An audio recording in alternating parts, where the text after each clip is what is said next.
please welcome Joe Fernandez.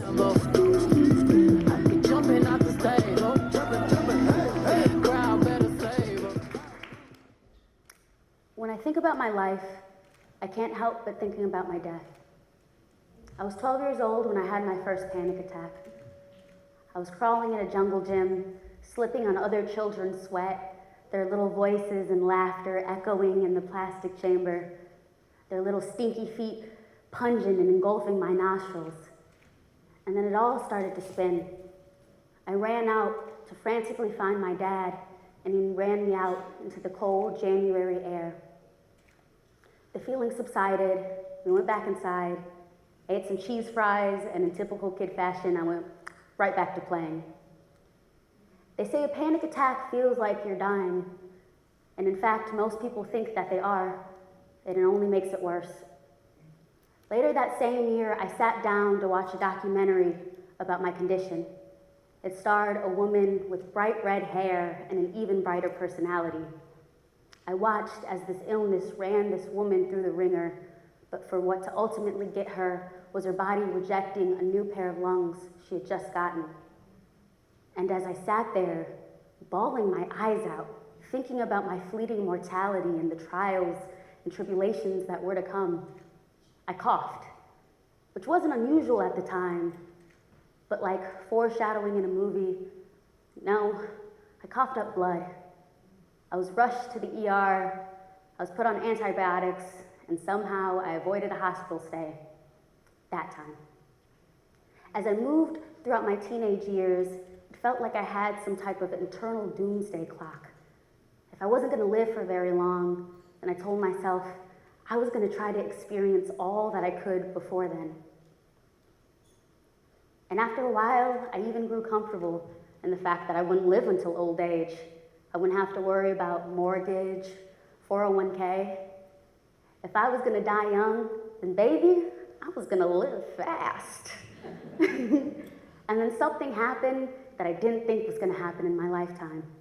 All the blood I had given, the clinical trials I had done, the blue glowing juice I let them pump through my veins to maybe somehow, someday, get a better understanding of how this illness affected people.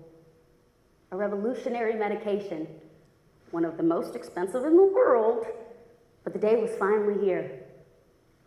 Fuck. As I entered adulthood, I didn't know how to live without dying hanging over me.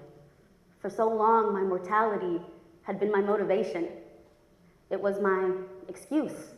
It was my permission slip to do anything or nothing at all. And now I had a future, like a real one. Who did I want to be? How do you plan for a life you never thought you'd get to live? It's strange. Being given more time doesn't automatically mean you know what to do with it.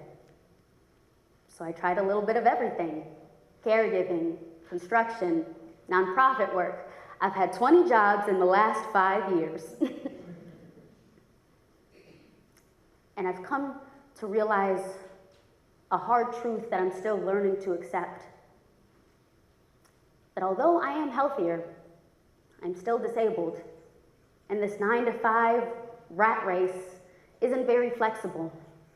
And if I'm to stay in it, it'll probably take my mind, my body, my spirit, and ever so bitterly, it might even be the death of me.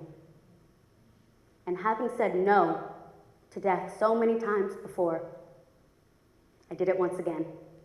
In December of 2023, I started my own cleaning business. Mindful Cleaning Co. focuses on improving mental well-being through cleaning and organizing, because I believe that a clean home is a clear mind. Starting my own business was my way of taking my life back into my own hands.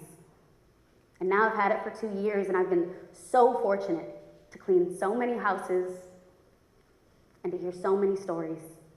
But most importantly, I've learned that my true gift is talking about the shit that no one likes to talk about. So here I am on stage talking about cleaning, death, and money.